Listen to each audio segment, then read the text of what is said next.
খেলা দেখিবি যদি আয়, ভান্ডার ভান্ডারের খেলা দেখিবি যদি আয়, আজব শানে খেলে আমার বাবা মৌলানা, আজব শানে খেলে আমার বাবা মৌলানা, ভান্ডার ভান্ডারের খেলা দেখিবি যদি আজব শানে খেলে আমার বাবা মৌলানা। সামনে দাঁড়াও, আমরা প্রত্যেকে এসেছি আজকে সকল ঈদের সেরা, সকল ঈদের সেরা। আমাদেরকে অনেকে বলে জ্যৈষ্ঠ জুলুস কোন জায়গায় পেয়েছো? আরে তুমি তো জানো না, আল্লাহ পাক রব্বুল আলামিন পবিত্র কোরআন কারীমের মধ্যে আমি তোমাকে বলছি, আল্লাহ পাকের খাজিনা দেখে তুমি ঈদুল ফিতর পেয়েছো, ঈদুল আযহা পেয়েছো, শবে কদর পেয়েছো, শবে মেরাজ পেয়েছো, শবে বরাত পেয়েছো, আসমান পেয়েছো, জমিন পেয়েছো, তোমার নামাজ পেয়েছো, জুব্বা পাইলা, দাড়ি পাইলা, টুপি পাইলা, মাদ্রাসা পাইলা, সব কিছু পেয়েছি। কিন্তু জানতে ইচ্ছা করে এই বারে তাআলা শবে কদর, শবে মেরাজ, শবে বরাত, ঈদুল আযহা, ঈদুল ফিতর, এ আল্লাহ পাক রব্বুল আলামিন কাকে আপনি প্রদান করলেন? তখন আমার আল্লাহ পাক রব্বুল আলামিন বললেন, তোমরা কি জানো কোরআনকে আমি যাকে দান করেছি সব কিছু আমি এগুলো দিয়েছি আমার প্যারা নবীকে। সুবহানাল্লাহ। ঈদুল আযহা দিয়েছেন নবীকে, ঈদুল ফিতর দিয়েছেন নবীকে, শবে কদর দিয়েছেন নবীকে। তাহলে আমরা জানতে দেরি নয়, এবারে তাআলা যাকে উপহার দিলাম, যায় নবীর কারণে সব কিছু পেলা। ওই ঈদে মিলাদুন নবী না আসছে তোমরা কোন ঈদেই পেতে না। এই জন্য জ্যৈষ্ঠ জুলুস ঈদে মিলাদুন নবী হচ্ছে ঈমানের ঈদ। সুবহানাল্লাহ। আমরা যখন দেখি যে বর্তমান সময়ের মধ্যে এমন কিছু বাতিল গোষ্ঠী বের হয়েছে যারা সব সময় রাসূল পাকের শানে বেয়াদবি করে, রাসূল পাকের উম্মত দাবি করে, বড় জুব্বা আছে, দাড়ি আছে, টুপি আছে, সব মুক্তামির দাবি করে, আমির দাবি করে, রাজনৈতিকভাবে সব কিছু করার কারণে সব জুলুস বের করতে পারে। দায়িত্বহীন ভাষায় বলতে চাই, তোমাদের ওই সময় যত তোমরা রেলি বের করো, রাজনৈতিক কারণে, পহেলা বৈশাখের কারণে, বাঙালিদের সব কিছুর কারণে এই জুলুস বের করলে বেদাতের ফতোয়া দেয় না। একমাত্র তারা বেদাত খুঁজে পায় ঈদে মিলাদুন নবীর জ্যৈষ্ঠ জুলুসের মধ্যে। বলুন না ঠিক কিনা? এই জন্য আমরা জানতে চাই বর্তমান সময়ের মধ্যে যদি আমরা দেখি গৌসুল আজম মেজবান্ডারি কেবলা কাবা আজকে থেকে নয় 200 বছর আগে আমার প্যারা নবীদের ঈদে মিলাদুন নবী উদযাপন করে ওনার আপন ওই জুমার নামাজ থেকে একটা রেলি বের করে, ফজরের নামাজ থেকে বের করে অল্প ছোট্ট পরিসরের মাধ্যমে ওখান থেকে রেলি হয়ে গৌসুল আজম মেজবান্ডারির সমস্ত খোলাফায়ে কেরামকে নিয়ে ঈদে মিলাদুন উপলক্ষে রেলি বের করে এটাই প্রমাণ করছে। শুনে রাখো বাংলার মানুষ, আমি তোমাদেরকে বলতে চাই, আওলাদ রাসূলকে দেখো নাই, রাসূল পাককে দেখো নাই, মাওলা আলীকে দেখো নাই, হাসান কারিমানকে দেখো নাই, কাউকে দেখো নাই। ওই রাসূল পাকের আওলাদ ও আওলাদ রাসূলের বীজ বপন করে বাংলার জমিনকে আলোকিত করেছেন গৌসুল আজম মেজবান্ডারি। সুবহানাল্লাহ। আল্লাহু আকবার। নারে রিসালাত, ইয়া রাসূলুল্লাহ, নারে গাউসিয়া, ইয়া গাউসুল আজম মুস্তাকিম, গাউসুল আজম মেজবান্ডারি, মারহাবা মারহাবা, শাহনশাহ হক ভান্ডারি, মারহাবা মারহাবা, মাওলা হুজুর মেজবান্ডারি, মারহাবা মারহাবা, মাদ্রাসায়ে গাউসুল আজম মেজবান্ডারি, মারহাবা মারহাবা। তাহলে আমরা বুঝতে পারি রাসূল পাককে দেখি নাই, ওই রাসূল পাকের নূরাইন আওলাদ, আওলাদ গাউসুল আজম, মুজাদ্দিদুল জামান, মাযহার গাউসুল আজম, রাহবারে আলম, আলহাজ শাফিঈ সাইয়্যিদ মুহাম্মদ হাসান বাবা, মাওলা হুজুর কেবলা কাবার কাছে যাও, রাসূল পাকের আদর্শ দেখতে যাও, রাসূল পাকের বৃষ্টি চেহারা পাকের হাসি দেখতে যাও, রাসূল পাকের সুন্নাত দেখতে যাও, রাসূল পাকের বিশ্ব মানবতার অধিকার দেখতে যাও, রাসূল পাকের বেলায়েতের আধ্যাত্মিক ওই পাওয়ার দেখতে যাও, মাওলা আলী দেখতে যাও, মাওলা হুজুর মেজবান্ডারিকে দেখো। দেখো আজকে সমস্ত বিশ্বকে এমন ভাবে রূপ পরিবর্তন করে এমন একটা যুগ সংস্কার করেছেন। আমার প্যারা নবী বলছেন, তোমরা কি জানো না 570 খ্রিস্টাব্দের পূর্বে আমার প্যারা নবীজি আসার পরে বিশ্ব মানবতার অধিকার, মানুষের ব্যক্তিগত অধিকার, মানুষের পারিবারিক অধিকার, মানুষের সামাজিক অধিকার, মানুষের রাষ্ট্রীয় অধিকার, মানুষের ধর্মীয় অধিকার, জাতি ধর্ম বর্ণ নির্বিশেষে সমস্ত অধিকার বাস্তবায়ন করেছেন আমার প্যারা নবী। নবী রাসূল বলেন সুবহানাল্লাহ। এই মাওলা হুজুর কিবলা কাবা আপনার কাছে জাতি ধর্ম বর্ণ নির্বিশেষে সমস্ত মানুষ আসে কেন এটাই যদি জানতে চান, আমার প্যারা নবী হচ্ছে ওমা আসসাল্লাকা ইল্লা রাহমাতুল লিল আলামিন। সাহাবায়ে কেরাম রাসূল পাকের একটা হাদিস পাক যদি আমরা ব্যাখ্যা করতে চাই, আমার রাসূল পাক বললেন, এ উম্মত মুহাম্মাদি, আমি তোমাদেরকে বলছি, আমি রাসূলকে 5টা এমন গুণ দেওয়া হয়েছে যেটা আমার পূর্বে কোনো নবীকে দেয় নাই, কিয়ামত পর্যন্ত কাউকে দেওয়া হবে না। জোরে বলুন সুবহানাল্লাহ। ইয়া রাসূলুল্লাহ, 1 নম্বর নিয়ামত কোনটা? আমার প্যারা নবী বলছেন, আমার এমন একটা নবুয়তের প্রভাব আছে, বেলায়েতের নবুয়তের রাডার আছে, এমন প্রভাব যাকে দিয়ে আমি সাহায্য করতে পারি। এটি কেন? আমার প্যারা নবীর সামনে সমস্ত কাফেররা তলোয়ার নিয়ে হামলা করার জন্য গিয়েছিল, রাসূল পাকের সামনে যেতে তৎক্ষণ করে কাঁপতে লাগলো। কেন? 1 মাইল থেকে, কারণ রাসূল পাকের বেলায়েতের পাওয়ার, রাসূল পাকের নবুয়তের পাওয়ারের মাধ্যমে তারা মুমিনের মতো গলে যেত। জোরে বলুন সুবহানাল্লাহ। এই জন্য রাসূল পাককে কেউ আক্রমণ করতে পারে নাই। আজকে আমরা দায়িত্বহীন ভাষা করতে চাই, আমরা এমন মুসলমান দেখি যারা মুখে ইসলাম দাবি করে, কোরআনের শাসন দাবি করে, দাঁড়িয়েও রাখে, সব কিছু করে, আর অপরদিকে ওলি আল্লাহর ওলি যারা আছে, সুফিয়ে কেরাম যারা, তাদের ওই মাজার ভাঙার মিশনে নেমেছে। জোরে বলুন না ঠিক কিনা? তাহলে আমরা বলতে পারি ইন্নাল মুনাফিকিনা ফি দারকিল আসফালি মিনান নার। মুনাফিক দেখতে চাও, আমার প্রিয় নবীজির আমলেও ছিল, সিদ্দিক আকবর আমলেও ছিল, ফারুক আজমের আমলে ছিল। ওই মুনাফিকরা যুগের পর যুগ কিয়ামত পর্যন্ত থাকবে, তারা লম্বা দাড়ি বেশি থাকবে, তাসবিহ বেশি থাকবে, কোরআন তেলাওয়াত বেশি সুন্দর হবে, ঈমানের কথা বলবে, নামাজের কথা বলবে, আমলের কথা বলবে। ঈদ মিলাদুন নবী যায়, তারা ওই তৌহিদের জনতার নাম দিয়ে বর্তমান সময়ের মধ্যে অসংখ্য যাদের আল্লাহর ওলিদের মাধ্যমে ইসলাম পেয়েছি, মসজিদ পেয়েছি, মাদ্রাসা পেয়েছি, তরিকত পেয়েছি, তাসাউফ পেয়েছি, ওই সমস্ত মাজারে হামলা করছে ওই সমস্ত জাতের গোষ্ঠী মুনাফিক মুসলমানরা। জোরে বলুন না ঠিক কিনা? এই জন্য তাদের সাথে ইসলামের কোনো সম্পর্ক নাই।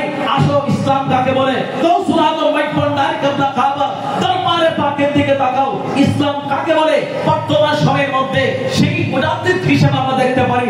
আমার রাসূল বললেন 2 নম্বর হচ্ছে আমার আগে প্যারা নবীজি আদম থেকে ঈসা পর্যন্ত কোন জমিনটাকে এমন মসজিদের জানামাজ পড়ানো হয় নাই। আগে এক সময় ছিল নামাজের স্থান ছিল নির্দিষ্ট, যেখানে সেখানে নামাজ পড়তে পারত না, নির্দিষ্ট জায়গায় নামাজ পড়তে হতো।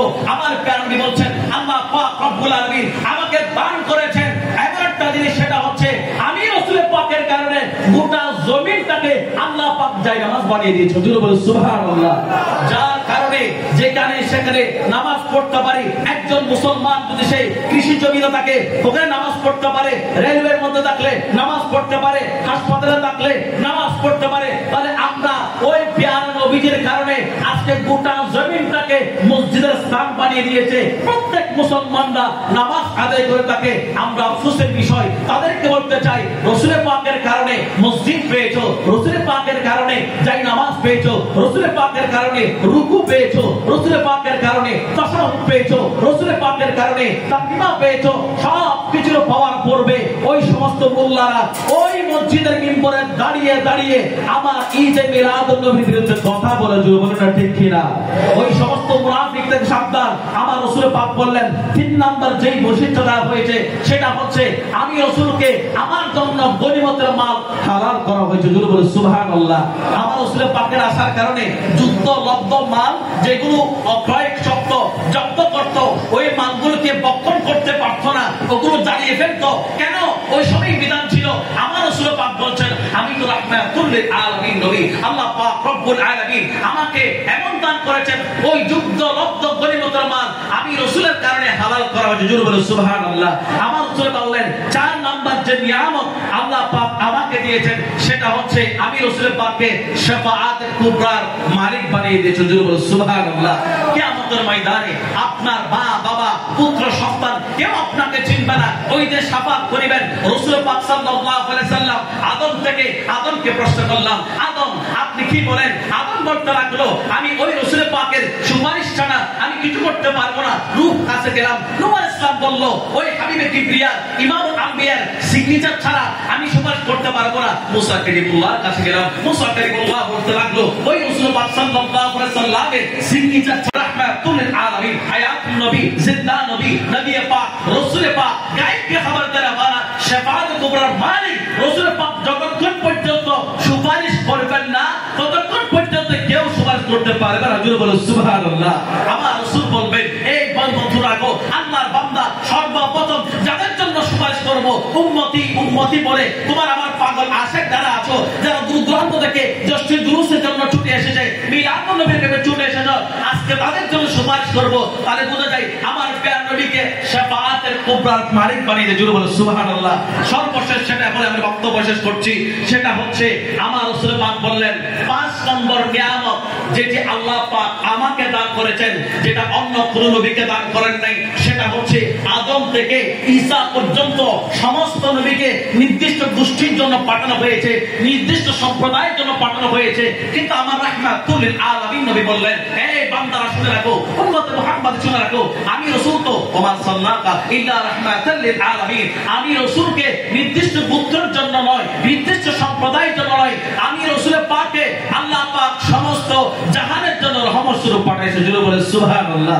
আমার আওলাদ রাসূল রাহবারে আলম মাওলা হুজুর কিবলা কাবা ওনার কাছে জাতি ধর্ম হিন্দু বৌদ্ধ সবাই যায়, কেন যায়? একটি মাত্র আশায়, সেটা হচ্ছে ওই দিন প্রিয় নবীজি রাহমাতুল লিল আলামিন নবী সমস্ত জাহানের জন্য যেভাবে রহমত স্বরূপ দিয়ে দয়া দিয়ে গোটা বিশ্বকে আলোকিত করেছে ওনার আওলাদ আওলাদ রাসূল ওই গৌসুল আজমের আওলাদ রাহবারে আলম আলহাজ শাফি সৈয়দ মুহাম্মদ হাসান বাবা প্রকাশ মাওলা হুজুর কিবলা কাবাও জাতি ধর্ম বর্ণ নির্বিশেষে রাসূল পাকের আওলাদ হিসেবে দয়া বর্তন করছে। জোরে বলে সুবহানাল্লাহ। এই জন্য আসুন আমরা প্রত্যেকে এই আওলাদ রাসূল আওলাদ গৌসুল আজম এই জন্য আমাদের মুর্শিদেরা সাইয়্যিদেরা আমার বাসুশ্বরী সন্তান সৈয়দ জিয়াউল হক ভান্ডারী কিবলা কাবা একটি কথা বলেছেন রাহমাতুল লিল আলামিন সীমানা জুড়ে আমার বেলায়েতি কর্মক্ষমতা। জোরে বলে সুবহানাল্লাহ। প্রশ্ন করলাম ও আমার বিশ্বরী সাংসদ ভান্ডারী কিবলা কাবা আপনি কেন? তিনি বলছেন আমি তো রাসূল পাকের আওলাদ, ওই রাসূল পাকের আওলাদ হিসেবে রাসূল পাক ওনাকে দান করেছেন, এই জন্য শামসুল ভান্ডারী কিবলা কাবা তিনি দাবি করেছেন রহমতের সীমানা জুড়ে আমার বেলায়েতি কর্মক্ষমতা, যার কারণে জাতি ধর্ম বর্ণ নির্বিশেষে ওই শামসুল ভান্ডারী কিবলা কাবার কাছ থেকে ফয়েজ পেয়ে মুর্দা কলবকে জিন্দা করেছে। জোরে বলে সুবহানাল্লাহ। এই সাহাবায়ে کرام তাবেঈন সমস্ত ঈসা মুসা মিসাতে মারিয়াম মুসা কালিমুল্লাহ সহ সমস্ত নবীদের মিলাদ পালন করা হয়েছে। এই জন্য ওয়াশকুরুলি তোমরা শুকর জ্ঞাপন করো, ওয়াজকুরু নিয়ামাতাল্লাহ আল্লাহর নিয়ামতকে স্মরণ করো। নিয়ামত উজমা তাফসীর আব্বাস বলছেন নিয়ামত উজমা হচ্ছে তোমরা কি জানো না আল্লাহ পাক হায়াত দিয়েছেন, মরণ দিয়েছেন, নিঃশ্বাস দিয়েছেন, পা দিয়েছেন, চোখ দিয়েছেন, আসমান দিয়েছেন, জমিন দিয়েছেন, নদী দিয়েছেন, নালা দিয়েছেন, সব কিছু দিয়েছেন, এগুলো নিয়ামত। কিন্তু তোমরা কি জানো না এই নিয়ামত কোত্থেকে পেয়েছো? এই নিয়ামত পেয়েছো এই নিয়ামতের মধ্যে একটা বড় নিয়ামত আছে। জোরে বলো সুবহানাল্লাহ। ওই বড় নিয়ামতটা কোনটা? নূরে নবী, আখিরে নবী, ইমামুল আম্বিয়া, ইমামুল মুরসালিন, খাতামুন নবী, রাহমাতুল লিল আলামিন নবী হচ্ছে নিয়ামত উজমা। ওই বড় নিয়ামত, ওই বড় নিয়ামত আসার কারণে এই সমস্ত নিয়ামত তোমরা পেয়েছো। জোরে বলো সুবহানাল্লাহ। আল্লাহ পাক রব্বুল আলামিন আমাদের সকলকে বুঝবার তৌফিক দান করুন এবং গৌসুল আজম মাইজ ভান্ডারী কিবলা কাবার এই মাদ্রাসায় গৌসুল আজম মাইজ ভান্ডারীর অনেক স্বপ্ন। আপনি জানেন না, আপনি মনে করছেন এটা ছোট্ট মাদ্রাসা নয়, এটা সম্পর্ক হচ্ছে গৌসুল আজমের প্রতিষ্ঠান, গৌসুল আজম মাইজ ভান্ডারী প্রতিষ্ঠান। কেন জানেন? যার নামে যেটা হয় এখানে এই কোটি কোটি আশিকের নজর এই প্রতিষ্ঠানের দিকে তাকিয়ে তারা তাকাই থাকে মাদ্রাসায় গৌসুল আজম মাইজ ভান্ডারী থেকে। তখন একজন ভালো আলেম তৈয়ার হয়ে মাঠে ময়দানে মুজাহিদ করে জিহাদ মিল্লাত হয়ে মাইজ ভান্ডারীকে খেদমত করবে, আহলে সুন্নাত ওয়াল জামাতের খেদমত করবে। এই জন্য আমরা বর্তমান সময়ে ওই বাতিলদেরকে প্রতিহত করার জন্য আমরা সমস্ত সুন্নির এক হয়েছে আহলে সুন্নাত ওয়াল জামাত সমস্ত দরবার এক হয়ে একটা কণ্ঠ উচ্চারণ করতে চাই বাতিলদের বিরুদ্ধে। আমরা সবাই এক। জোরে বলুন না ঠিক কিনা? জোরে বলুন ঠিক কিনা? এই জন্য যেখানে মাজার ভাঙবে মিলাদুন্নবীর জশ্ন বিরোধিতা করবে আমরা যথাযথ প্রতিহত করব, ওখানে কাউকে দেওয়া হবে না। আপনার যাত্রার অবস্থান থেকে বাতিলের বিরুদ্ধে আমরা গর্জন তুলে আমরা এটাই প্রমাণ করব তোমরা মাদ্রাসায় গৌসুল আজম মাইজ ভান্ডারী কিবলা কাবার এক একটা ছাত্র বের হবে যারা আহলে সুন্নাত ওয়াল জামাতের এক একটা পাহারাদার হবে। জোরে বলুন সুবহানাল্লাহ। আল্লাহ পাক রব্বুল আলামিন সে আশা ব্যক্ত করে আমার প্রাণ মুর্শিদ সাইয়্যিদনা মুর্শিদনা শাহজাদ সৈয়দ জিয়াউল হক মাইজভান্ডারী কাবলা কাবার একমাত্র শাহজাদা যাকে তিনি সম্বোধন করেছেন আমার হাসান মিয়া মস্ত বড় আল্লাহর বলি যথাযথ সম্মান করবে ওই প্রাপ্ত মূর্তি রাহবে আলম মাওলানা হুজুর কাবলা কাবার দয়া নজর করম করে আমার জন্য দোয়া করবেন। এবং কোন জায়গায় আমি সময় একটু বেশি নিয়েছি ক্ষমা করে বলে আমি আমার অগোছালো অসমাপ্ত বক্তব্য শেষ করছি। আসসালামু আলাইকুম ওয়া রাহমাতুল্লাহি ওয়া বারাকাতুহু।